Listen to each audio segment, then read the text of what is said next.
Haleluya, haleluya, haleluya. Salam saudaraku, ratapan 3 ayat 22 sampai 23. Sebab kebaikan Bapa Yahweh itu tidak pernah berhenti, rahmat Bapa Yahweh yang tidak pernah berkesudahan selalu baru setiap pagi. Begitu besar kasih setia Bapa Yahweh dalam kehidupan kita dimanapun kita berada. Renungan pagi KPI Mayim Kaim pada hari Selasa tanggal 8 Februari 2022 atau pada tanggal 7 Adar 5782 yang merupakan kelanjutan pembacaan renungan Torah kita diambil dari kitab Keluaran 16 ayat 4 sampai 5 yang berkata demikian, saudaraku. Dan berfirmanlah Yahweh kepada Mose, lihatlah aku akan menurunkan hujan roti bagimu dari langit, dan umat itu akan keluar dan mengumpulkannya setiap hari sebanyak yang ia perlukan untuk hari itu, sehingga aku dapat menguji apakah mereka akan hidup menuruti Torahku atau tidak. Ayat yang kelima, dan akan terjadi pada hari yang keenam, mereka harus mengolah apa yang mereka bawa pulang, dan yang dibawanya itu harus 2 kali lipat sebanyak dari apa yang mereka kumpulkan hari demi hari. Saudaraku, perikop yang baru saja kita dengarkan dalam bacaan renungan Torah ini adalah Tuhan atau Bapa Yahweh menyediakan mana. Mana adalah roti yang turun dari langit, saudaraku. Peristiwa ini di mana saat bangsa Israel sudah kehabisan terhadap logistik makanan mereka, saudaraku. Dan kembali dia datang kepada Musa dan Harun, dan mereka berkata mereka akan mati kelaparan karena sudah habis bahan makanan. Namun di hadapan Bapa Yahweh tetap bertanggung jawab, saudaraku. Itulah kuasa Bapa Yahweh memimpin bangsa pilihannya ini. Bapa Yahweh tetap memberikan jalan keluar. Bapa Yahweh tetap bertanggung jawab atas semua yang memang keluh kesah yang mereka hadapi. Memang kalau kita lihat, saudaraku, bukan saat bangsa Israel masih ada logistik maka diturunkan mananya, tidak, saudaraku. Mereka sudah kehabisan logistik, dan disitulah karya Bapa Yahweh bekerja.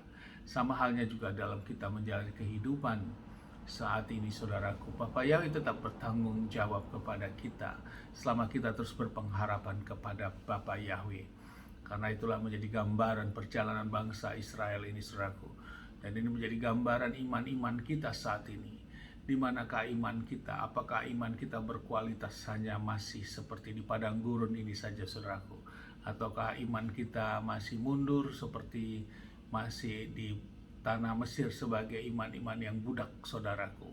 Tentu tidak. Iman kita sudah menuju ke tanah Kanaan. Iman kita adalah iman menuju kepada Yerusalem baru, sehingga tidak ada lagi bersungut-sungut, tidak ada lagi berkeluh kesah.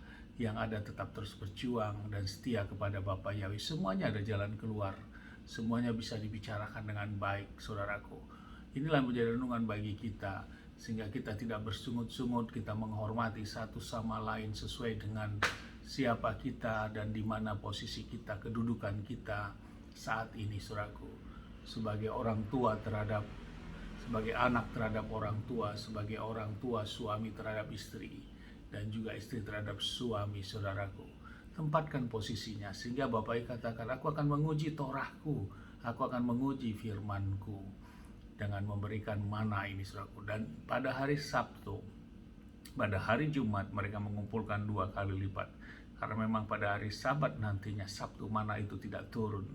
Dan disinilah Bapak melihat kebesaran tentang otoritas yang Bapak tetapkan tentang Sabat itu sangat konsisten, saudaraku.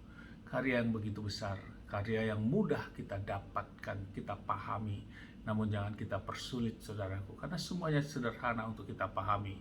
Namun tergantung kepada kita sesungguhnya mau memahami atau tidak, atau menganggap hal itu semuanya sulit atau berat, saudaraku. Sebenarnya apa yang disampaikan di dalam Torah ini semuanya tidak sesuatu hal yang berat, saudaraku. Kebenaran-kebenaran yang dinyatakan, dan kita tinggal mau melakukan atau tidak, saudaraku. Tinggal hati kita, berangkat dari hatimu, hati kita. Apakah kita membuka hati kita? Apakah kita pakai akal pikiran kita? Kita tidak masuk kepada bagaimana rancangan Bapa Yahweh untuk membentuk kita, untuk menjadikan kita menjadi orang-orang yang memang mau berjalan sesuai dengan hukum dan ketetapan Bapa Yahweh. Amin. Sukses besar buat kita semua. Mari maju terus kita dalam iman. Mari kita tetap terus berjuang, saudaraku, untuk melakukan apa yang Bapak Ibu sudah tetapkan. Dan percayalah Bapak Ibu juga bertanggung jawab sama seperti halnya kepada bangsa Israel ini, dimanapun posisi mereka. Saat mereka terjepit di depan laut Suf, di belakang pasukan, mereka ada jalan keluar. Saat mereka mendapatkan air yang pahit, air itu kuasa Bapa Yahweh turun dan air itu menjadi manis, dan akhirnya mereka juga mendapatkan sumur yang begitu jumlahnya banyak, ada 12 sumur. Bukan hanya sumur saudaraku, mereka juga mendapatkan kurma yang baik saudaraku. Dan mereka berjalan terus, mereka kehabisan logistik. Bapak itu tetap bertanggung jawab memberikan mana yang turun dari langit, roti yang langsung dari Bapa Yahweh saudaraku. Pertanggungjawaban Bapak sempurna untuk bangsa pilihannya, tentu kepada kita semua. Amin, haleluya. Sukses besar buat kita semua. Mari kita maju terus dalam iman dan kita tetap berjuang. Mari kita sama-sama berdoa. Bapa Yahweh di dalam Adonai Yeshua HaMashiach, Bapa yang memberkati dan melindungi kita semua dimanapun kita berada. Bapa yang menyinari wajahnya kepada kita, memberikan kita kasih karunia. Bapa yang menghadapkan wajahnya kepada kita, memberikan kita damai sejahtera. Apapun yang kita kerjakan lakukan sepanjang hari ini, semuanya menjadi berhasil, dan kita orang-orang percaya kepada Bapa yang melakukan hukum perintah ketetapannya, kita tidak dipermalukan. Amin, haleluya. Shalom saudaraku.